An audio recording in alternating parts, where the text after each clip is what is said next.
الحمدللہ رب العالمین والصلاة والسلام علی سید المرسلین اما بعد فاعوذ باللہ من الشیطان الرجیم بسم اللہ الرحمن الرحیم۔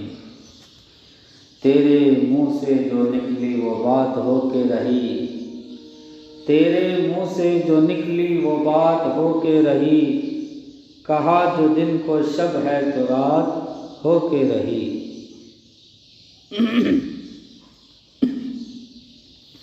خواجہ غریب نواز رحمۃ اللہ علیہ خراسان سے چلے، ایران پہنچے، ایران سے افغانستان پہنچے۔ افغانستان میں ایک علاقہ تھا، علاقہ جس کا نام سبزہ زار تھا۔ اس علاقے کا حاکم جس کا نام یادگار محمد تھا۔ کیا نام تھا؟ یادگار محمد۔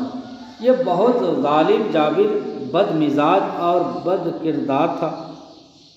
اس حاکم یادگار محمد کا ایک بہت ہی خوبصورت قسم کا باغ جو کہ شہر سے کچھ فاصلے پر تھا، اس میں طرح طرح کے درخت لگے ہوئے تھے اور ان درختوں پر طرح طرح کے پھل بھی ہوتے تھے۔ اس کے علاوہ بڑے پیارے پیارے پھولوں کی باغیچے لگے ہوئے تھے۔ جب شام کا ٹائم ہوتا تو ان پھلوں اور پھولوں سے ایسی پیاری پیاری خوشبو آتی کہ انسان کی طبیعت میں سرور آ جاتا۔ پھر جب ٹھنڈی ٹھنڈی ہوائیں چلتی تو پھولوں میں سے وہ خوشبوئیں نکل کر انسان کے دماغ کو معطر کر دیتی تھی۔ یہی وجہ تھی کہ ہر روز سبزہ زار کا حاکم یادگار محمد شام کو اس باغ میں سیر و تفریح کے لیے آتا تھا، اور اس کے تمام ملازمین، تمام خادمین باغ سے ہر اس آدمی کو نکال دیتے تھے جو وہاں سیر و تفریح کی غرض سے آیا ہوتا۔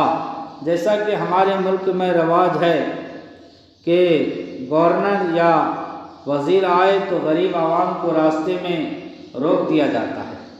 گورنر صاحب اور وزیر صاحب ایئر کنڈیشن گاڑیوں میں مزے سے جا رہے ہوتے ہیں اور غریب بیچارے دھوپ میں گل سڑ رہے ہوتے ہیں، اور پولیس اور گورنر اور وزیر کو گالیاں دے رہے ہوتے ہیں اور کوس رہے ہوتے ہیں۔ بہرحال جب خواجہ غریب نواز رحمۃ اللہ تعالیٰ علیہ اس علاقے سبزہ زار میں پہنچے تو آپ اپنے مرید خاص حضرت قطب الدین بختیار کاکی رحمۃ اللہ علیہ کو ساتھ لیے اسی باغ میں پہنچے۔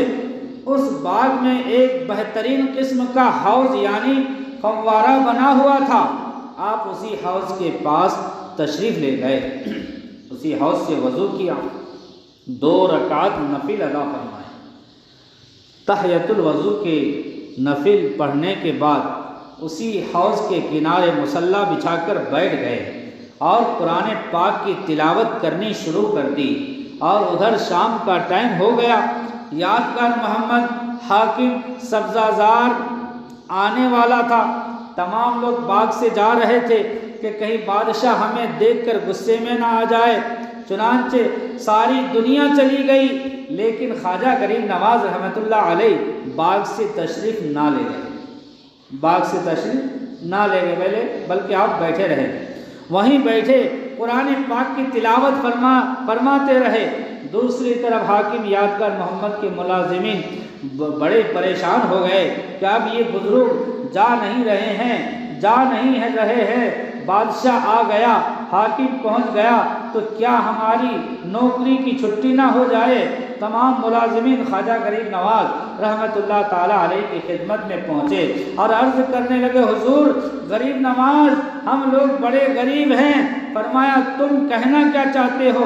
عرض کی حضور حاکم کا حکم ہے کہ جب میں باغ میں پہنچوں تو کوئی بندہ باغ میں نہیں ہونا چاہیے، وگرنہ تمہاری چھٹی بھی ہو جائے گی اور تمہیں سزا بھی دی جائے گی۔ حضور اب اس کا ٹائم ہونے والا ہے، وہ آنے والا ہے۔ اگر آپ نہ گئے تو پھر ہمارے بچوں کا کیا بنے گا، ہماری نوکری کا کیا بنے گا، اور ہمیں سزا کا کیا معاملہ ہوگا۔ حضور آپ کا تو لقب ہی غریب نواز ہے، لہذا غریبوں پر کرم فرماؤ اور باغ سے تشریف لے جاؤ، مہربانی ہوگی۔ خواجہ غریب نواز اجمیری رحمۃ اللہ تعالی علیہ نے ارشاد فرمایا کہ بادشاہ کے ملازموں، حاکم کے خادموں،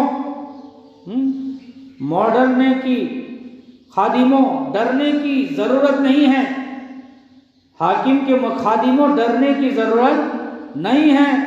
انشاءاللہ میں بھی یہاں سے نہیں جاؤں گا، تمہاری نوکری بھی نہیں چھوٹے گی، تمہیں سزا سے ڈرنے کی بھی کوئی ضرورت نہیں۔ لیکن ملازمین نے کہا کہ حضور ہمیں تو حاکم کے نام سے بھی خوف آتا ہے، کیونکہ وہ بڑا ظالم، کسی کا لحاظ نہیں کرتا۔ فرمایا تم اپنے حاکم یادگار سے ڈرتے ہو، لیکن میں تمہارے حاکم سے نہیں ڈرتا، بلکہ میں تو اپنے معبود حقیقی، اپنے مالک، اپنے حاکم رب العالمین سے ڈرتا ہوں۔ اس کے علاوہ مجھے کسی دنیا والے کا ڈر نہیں۔ اگر تم کو زیادہ ہی ڈر لگ رہا ہے تو سامنے والے درخت کے پاس بیٹھ جاؤ اور پھر دیکھو تمہارے حاکم کا کیا حال ہوتا ہے، مجھے وہ ڈراتا ہے یا وہ میرے قدموں میں جھکتا ہے۔ اللہ اللہ۔ اتنے میں باغ کے ملازمین نے زور زور سے پکارنا شروع کر دیا کہ خبردار، ہوشیار، حاکم وقت تشریف لا رہے ہیں۔ تمام ملازمین، تمام خدام، تمام نوکر چاکر ہاتھ باندھ کر بڑے مؤدبانہ طریقے سے بادشاہ کے استقبال کے لیے سب بستہ کھڑے ہو گئے۔ حاکم وقت یادگار محمد باغ میں پہنچا تو کیا دیکھا، ایک نورانی چہرے والا انسان حوض کے کنارے مصلی بچھائے قرآن پاک کی تلاوت میں مشغول ہے۔ بادشاہ نے جب یہ منظر دیکھا تو بڑا غصے میں آ گیا، تمام ملازمین کو اپنے پاس بلایا اور غصہ میں لال پیلا ہو کر کہنے لگا کہ او کم بختو، کیا تم نے میرا حکم نہیں سنا؟ کیا تم نے میرا حکم نہیں سنا کہ جب میں سیر کی غرض سے باغ میں آؤں کوئی بندہ باغ میں نہیں ہونا چاہیے؟ تمام ملازمین نے بیک واک یعنی ایک زبان ہو کر ہاتھ باندھ کر کہا جی حضور آپ کا حکم ہمیں معلوم ہے۔